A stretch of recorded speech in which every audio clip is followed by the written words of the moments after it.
right, it's a short week and we got some work to do, Red Sea. Welcome back to Cardinals Daily. I'm Eddie Law. Hit that sub, hit that bell, send that like, and let's get right to it. Quick note, I will be responding to comments on here using my personal YouTube account called The Eddie Law Show. So if you leave a comment, I'm going to do my best to respond to comments on this YouTube account, of course, with my own personal one so you know it's me.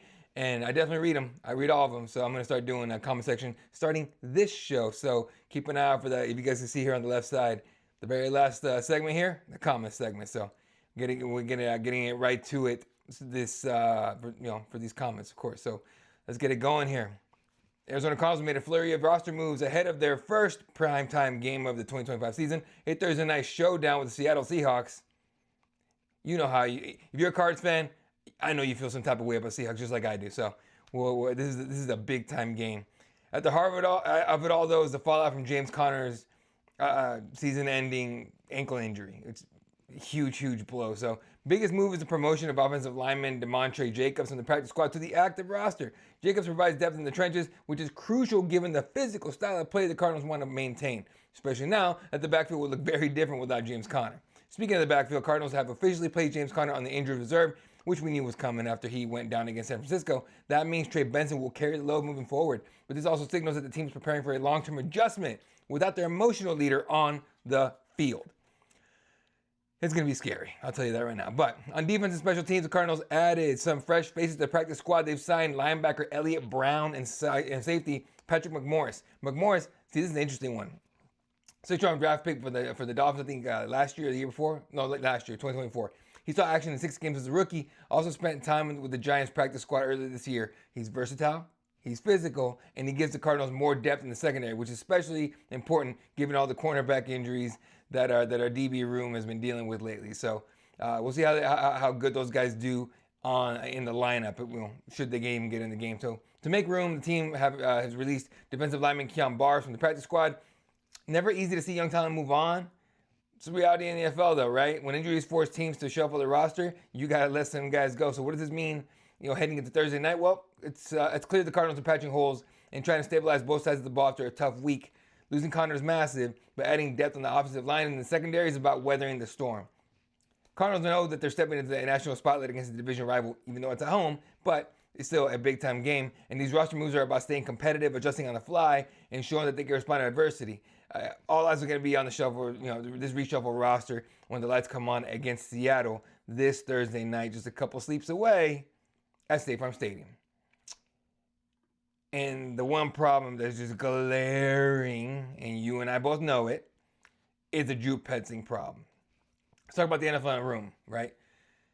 The offense under Drew, we're 2-1, sure. On the surface looks fine, but if you've been watching, you know that there are cracks, a lot of them, and they're massive. We're not talking like small cracks. We're talking like the San Andreas Fault type of freaking cracks in this offense. And I just don't see any way that is not mostly Drew Petzing. Put some on Kyler, sure, but to me it's Drew Petzing. Against San Fran, those cracks turn into something way bigger, canyons, for crying out loud. Here's the deal.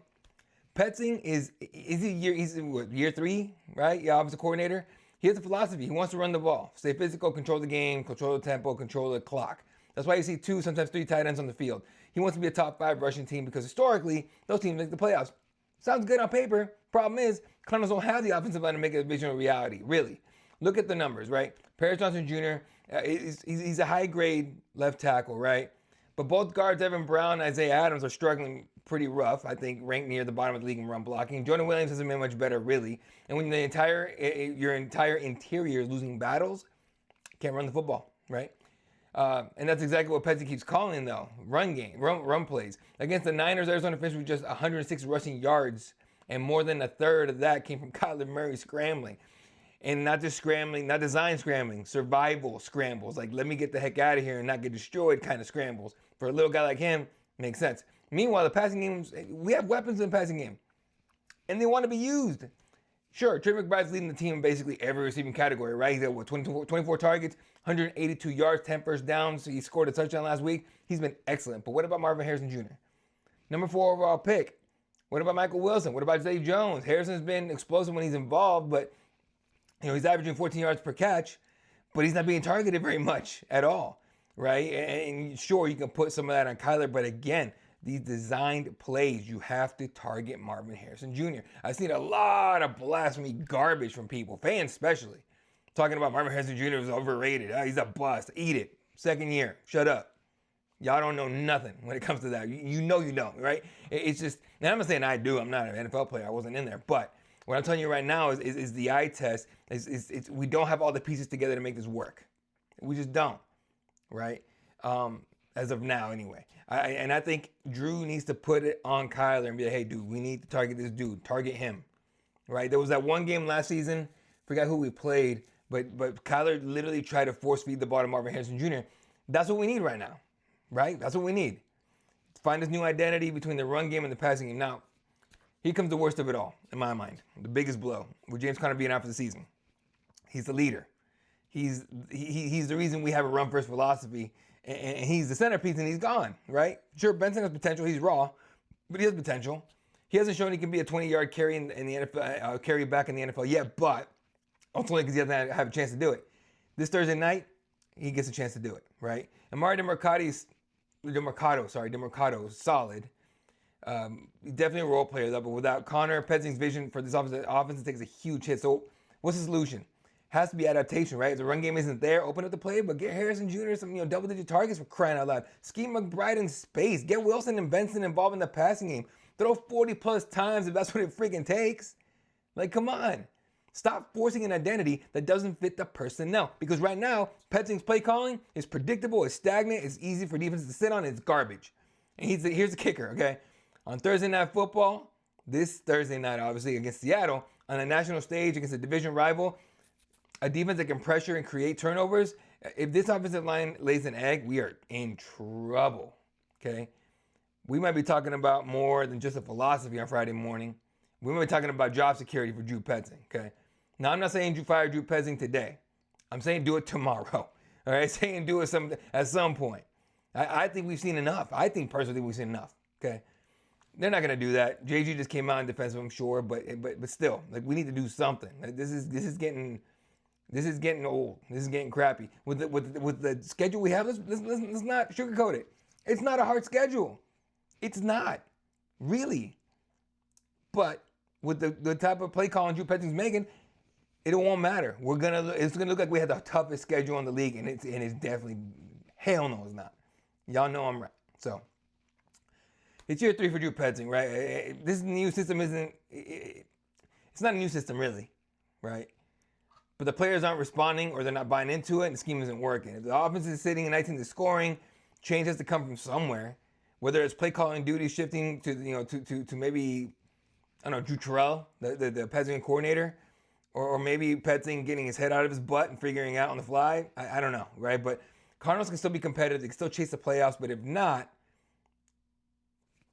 I guess not if they keep running head first into a wall. It's time to adapt. If Petzing can't evolve, he's got to go.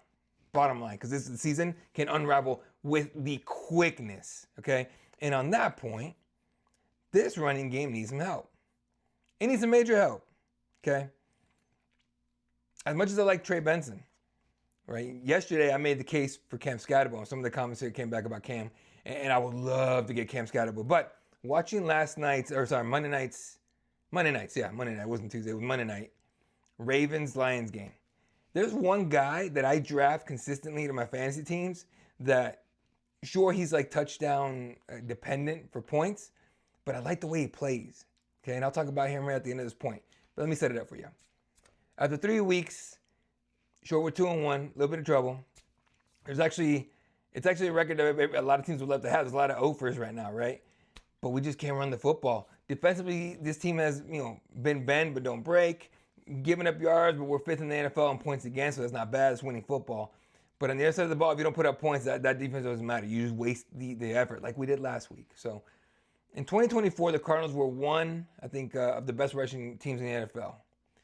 5th in EPA per rush, grinding out tough yards, closing games, wearing teams down. Now, we've dropped all the way to 12th. And when you take Kyler Murray scrambles out of the equation, the efficiency really falls off a cliff. So that's not good enough for an offense that wants to be run first, control tempo, dictate games, and still make the playoffs. Here's a bigger problem. 3 games, 3 fourth quarter leads, 3 chances to slam the door shut, and we did none of it. We could not finish that game. No killer instinct at all. Against the Saints, with the game on the line, 6 runs, 4 pass plays over the final 2 drives, nothing. Against Carolina, under 5 minutes left, we ran they ran twice, threw once. Yeah, we ran twice, threw once, and we punted. Door wide open. Against San Francisco, final possession, 4 runs, 1 pass, 1 punt, and the Niners came back and kicked our ass on a game-winning field goal by Pinheiro, who can't seem to stay on a team. But neither did Jake Moody, so I guess what are you going to do? Look, this isn't about philosophy anymore. This is about execution, right? The Cardinals are going to choose to lean on a run game that simply isn't efficient enough to protect leads, and every time it costs them the chance to put games away. So that's how it is. With James Conner out for the season, though, I think this team could use a steady veteran, like Lions running back David Montgomery.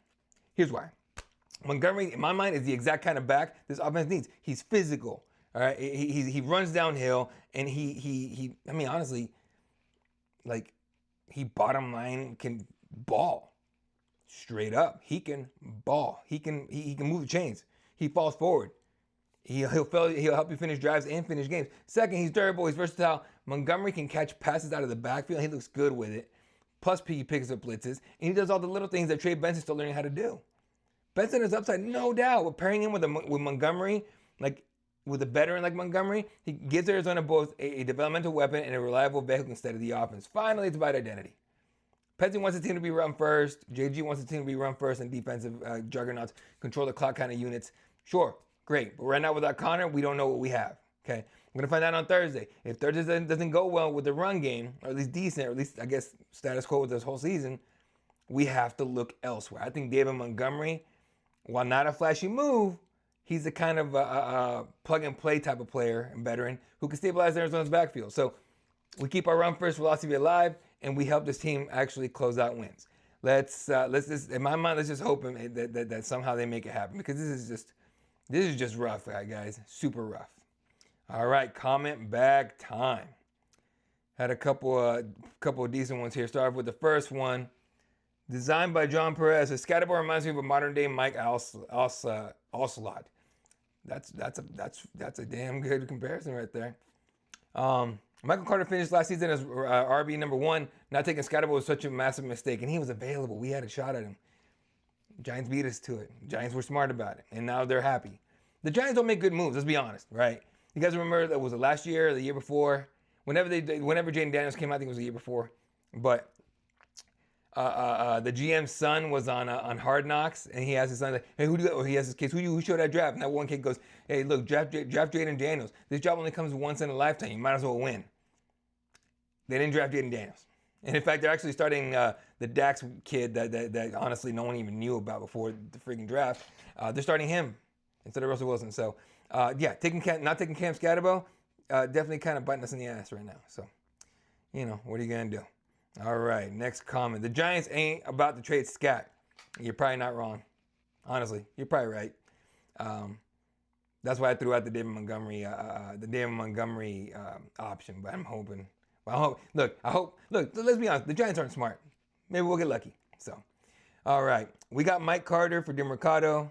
Oh, we cut Mike Carter for DeMercado. Carter's on the practice squad. He's definitely going to get called up if he didn't already. Big mistake. We kept Drew. Another big mistake. And we drafted Marvin Harrison Jr. instead of Neighbors. Biggest mistake. I disagree with that one. All right. I think we still did all right. Look, Neighbors definitely caught on quicker. But again, different quarterbacks, different system. I don't know what it is about Arizona. We just can't develop a wide receiver. It's just freaking stupid. Off the fact that we have Larry Fitzgerald. I want to see Larry Fitzgerald get hired to come back and mentor Marvin Harrison Jr., honestly. And I know Amos J has his dad, Marvin Harrison, and Marvin's a different kind of cat. But I think, look, you got to get an Arizona guy who knows how to play here, knows how to make it happen here. So that's my mind. Let's see. Fire Drew, hire Kurt Warner. I think you'd have to change Kyler Murray because I think Kurt Warner's going to throw the ball. But I'm not against it at this point. Throw it in the wall, see if it sticks. Hire Larry Fitzgerald to coach MSU. And make Marvin Harrison Jr. 100%. I'm with you. Trade whatever you can for Scatterbo. I'd be down with that. If we lose to Seattle, which is this Thursday, which is highly likely, I don't disagree. Drew should be fired. I agree. And if we win, Drew should be fired. I'm with you, Mike. I am with you on that. Get rid of him, dude. He's not good, obviously. And last comment for the night, or for the day. Sometimes you be so close to the forest you can't see the trees. Translation: we are screwed. Damn sure looks like it, man. Honestly, it doesn't look great. It does not look great for our Cardinals. All these injuries, James Conner going out. He's our, the heart and soul of this team. It's going to be interesting. It's going to be difficult. But, all right, one more show tomorrow. Thursday, I think I'm going to drop like a very short, like a real quick little preview. I will be at the game on Thursday night, myself and one of my closest friends. And we're going to, I'll get you guys some footage, of course. Hopefully it's good, happiness type of footage and not like, damn it, we ate it again. But Cardinals football, folks. Make sure you follow on the socials here on the bottom, X, on Twitter, or X, whatever you're calling it these days, at Cardinals Daily 1. And on Instagram, my own personal Instagram, eLaw52. Make sure you guys follow on there. That's going to do it for this episode of Cardinals Daily. I'm Eddie Law. Don't forget to hit that sub, hit that bell, hit that like, leave a comment. I will see y'all tomorrow. Please, Cardinals, football gods, help them figure it out. Catch you guys on the next one.